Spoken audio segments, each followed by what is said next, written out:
বিপ্লব ভাই বুঝছে না উনি মনে করছে অন্য হুজুর সেটা দিয়ে বোঝাতে হয় ও বোয়াতে হুই চালা নেই চিন্তা করে না বোঝাতে হয় পরে কইতে আরো কইতে আরো কিছু কথা লইয়া যান যাইতে যেটা কথা লইয়া যান মুরব্বী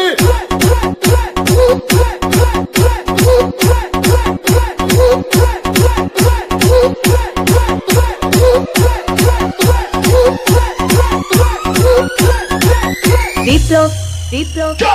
প্লিজ আমাকে ক্ষমা করে দাও প্লিজ কেরাম বলে ওরে বাবু কালকে ধরে নিয়ে আসেন ওরে দিচ্ছে আমি তীরে নেই প্লিজ আমরা তুল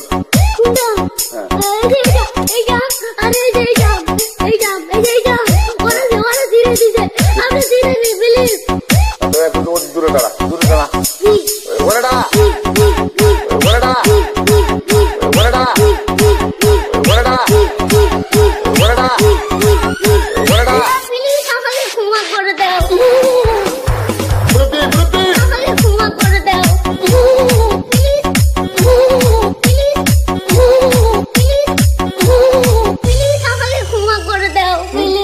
কি করে